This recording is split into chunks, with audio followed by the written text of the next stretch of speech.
Every smile hides a silent story beneath it. But what if I told you that it takes only 2 moments, just 2 small cracks in time, to see the true person behind the mask? No hours of conversation, no years of friendship, not even therapy. The most terrifying thing is to accept oneself completely. And the truth is, most people can't do that. They don't. They won't. Because what lies beneath the surface isn't always pretty. It's raw, unfiltered, sometimes even dark. That's why they smile so often. That's why they hand out compliments. That's why they pretend they're fine. Because the shadow inside them is terrified of being seen, terrified of being understood, terrified of being rejected. But here's the secret Jung uncovered. The truth always leaks out in the smallest moments, when the ego is distracted, when the social mask slips. And if you know what to look for, you'll never again be fooled by a fake smile. Welcome back to Journey After 60. In today's video, we'll uncover the 5 powerful psychological signs that Jung hinted at. Clues that can help you finally see what people really feel, who they really are, and what they're hiding behind their words. This isn't manipulation, it's awareness, and it can change the way you see everyone around you. Before we dive in, don't forget to like this video and subscribe to my channel, so we can keep uncovering the hidden truths about people, love, and life after 60. Now, let's begin with the very first sign, a subtle but unmistakable way to glimpse a person's true character. 1. How they treat people who can't benefit them. With age comes a sharper eye. After 60, you've seen enough to know that someone's true nature rarely shows in the spotlight. But in the quiet, ordinary interactions most people overlook. If you truly want to see someone's real character, don't look at how they treat their boss, their friends, or the people they're trying to impress. Watch how they treat the forgotten ones. Notice their body language when a janitor walks into the room. Listen to their tone of voice when speaking to a delivery driver. Watch their eyes when a child asks for help. In those small moments, the shadow within them speaks. Carl Jung once said, "Everything that irritates us about others can lead us to an understanding of ourselves." But what if I told you that the things we often overlook about people are actually what reveal their truest selves? I remember meeting a retired doctor at a community event. He was respected, admired, and wealthy. But what impressed me wasn't how he spoke on stage. It was what happened afterward, when the janitor quietly came in to clean. The doctor bent down, helped fold chairs, and said thank you, genuinely, as though the janitor's role was as valuable as his own. No cameras, no spotlight, just real respect. In that moment, I knew exactly who he was, and I realized it wasn't his wealth or status that made him admired. It was his humility, kindness, and respect for others. But not everyone is like that. Many can smile on stage, act friendly in public, yet their true nature leaks out when no one important is watching. That's why the so-called waiter rule became famous in modern psychology. If someone treats a server poorly, they're not a good person, they're just a good actor. These small moments aren't just trivial, they reveal the core of who they truly are. Want to be truly strong? Be kind when no one is watching. Want to be truly respected? Respect those who can do nothing for you. The man who treats the gatekeeper with gentleness, who restores dignity to the forgotten, is the one who has faced, understood, and integrated his shadow. That is real strength. And that, Jung said, is individuation, becoming whole, unafraid of the darkness within.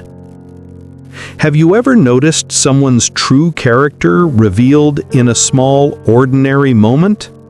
Maybe the way they treated a stranger, a waiter, or someone others overlooked. Share your story in the comments. Your experience might be the reminder someone else needs to start looking beyond the surface. If kindness to the forgotten shows who someone really is, then what comes next shows who you really are. Because every person you meet doesn't just reveal their shadow, they reflect yours. 2. The mirror effect. When others reflect you. Remember this: everyone you meet is fighting battles you know nothing about. Jung once wrote, "Knowing your own darkness is the best method for dealing with the darkness of other people." The masks people wear, their personas, and the shadows they project are often nothing more than coping strategies for pain, trauma, or deep-seated fears. Seeing these patterns clearly isn't meant to make us arrogant. It's meant to make us humble. Because when you notice those defenses, what you're really seeing is humanity. Their struggles, their clumsy attempts to survive in a complex world with limited tools. Jung reminded us that we are all wounded healers. Everyone carries a shadow. Everyone wears a mask to shield their fragile core. The goal isn't to rip away someone else's mask, but to create space where genuine connection can exist. This kind of awareness shouldn't become a wall of judgment. It should become a bridge of compassion. And this brings us to what I call the mirror effect. Because in the end, when you analyze others, you're also seeing yourself. Jung wrote, "Your vision will become clear only when you can look into your own heart. Who looks outside dreams. Who looks inside awakens." The mirror effect shows up in many ways. The people who irritate you most are often reflecting the parts of your own shadow you haven't acknowledged. The qualities you admire in others are often the dormant potentials within you. And the more you learn to notice the cracks in someone else's mask, the more sensitive you become to recognizing your own. I once experienced this very clearly. I worked with a colleague whose constant need for validation drove me crazy. I labeled them as insecure, attention-seeking. But through Jung's framework, I had to ask, why does this trigger me so strongly? The answer was uncomfortable. I realized I also craved recognition, just in more subtler, more socially acceptable ways I had convinced myself were different.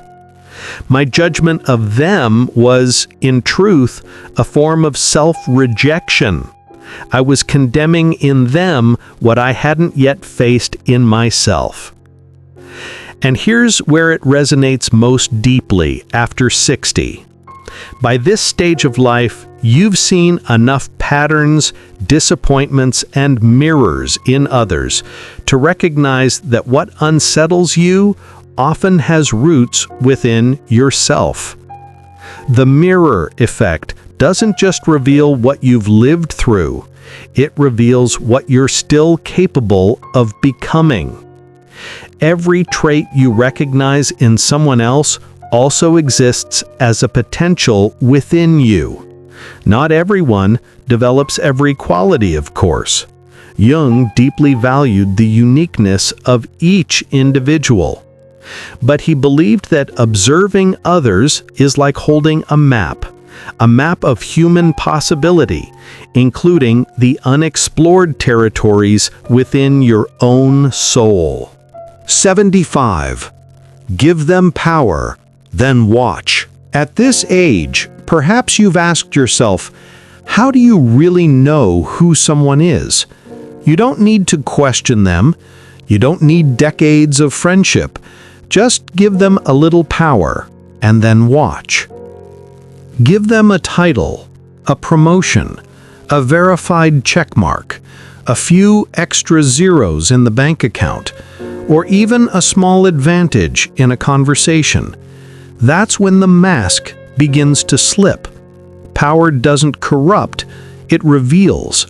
Like shaking a bottle, what spills out was always there. Carl Jung once wrote, "Persona is the mask we wear before the world, but power rips that mask away. Before power, people try to be loved. After power, they try to be feared. Before power, they need you. After power, they forget you. You'll see it in their voice, in their silence, in the way they suddenly ignore those who once supported them. They don't walk the same way anymore, because now they believe they're flying." Neuroscience confirms what Jung intuited. When people gain power, the brain's mirror neurons, the circuits that let us empathize, actually shut down. Compassion doesn't just fade metaphorically, it fades biologically. Friends become fans. A server becomes a service. A partner becomes an obstacle. It's not always conscious. It's the shadow speaking unless they've truly faced themselves. And here's the warning: power has no mask. If you want to know the purity of someone's soul, don't look at how they suffer, look at how they succeed. Do they forget you at the top? Do they start to look down on those below? Do they turn gratitude into arrogance? That is the true measure. Because real power isn't domination. It's humility that survives success. The world is full of people who seem kind until you give them an advantage. But only those who keep their hearts intact, who remember their roots even when they touch the sky, are worthy of being called leaders. And if someone forgets you once they've climbed, be grateful. At least they've shown you clearly you were never meant to follow them to the top. If power reveals who someone is, then conflict tests how deeply they've integrated their shadow. It's easy to be charming when everyone agrees with you. It's easy to be graceful when no one challenges you. But the truest measure of character is found in the heat of disagreement. And once you've seen yourself reflected in others, the next test is simpler. Give them power and just watch. 4. How they handle conflict and opposition. It is believed that what we reject in others is often a reflection of our own unconscious. That's why conflict feels so personal, because it brushes against the hidden wounds we've buried. Most people don't realize this. They lash out not because of the other person, but because of the mirror being held up to their own shadow. Watch how someone argues. Do they listen or only wait to speak? Do they attack the person instead of addressing the idea? Do they twist words, exaggerate, or seek to humiliate? That's not strength. It's fear in disguise. Jung reminded us, everything that irritates us about others can lead us to an understanding of ourselves. But most people never pause long enough to ask, what is this irritation showing me about me? I once witnessed two men in their 70s debating politics at a cafe. Both had strong convictions. One man raised his voice, pounded the table, and mocked the other for not understanding the world. The other stayed calm. He asked questions. He acknowledged points he disagreed with and those he could respect. When the heated man finally stormed off, the calm one turned to me and said quietly, "Anger is just untrained fear." That stayed with me. Conflict will always come, but it is in conflict that maturity, humility, and self-awareness either shine or collapse. Anyone can love you when you agree with them. Only the wise can respect you when you don't. And here's the deeper truth. How someone responds to opposition isn't just about winning an argument. It's about whether they've confronted their own shadow. The man who can remain calm in disagreement, who can hold respect even in frustration, has already won the greater battle within himself. So next time you find yourself in conflict, don't just watch the outcome, watch the process. Because conflict doesn't just reveal character, it shapes it. If this perspective speaks to you, save this video. You might want to revisit it the next time life tests your patience. After the noise of the world fades, the real test is how they treat their own thoughts and heart.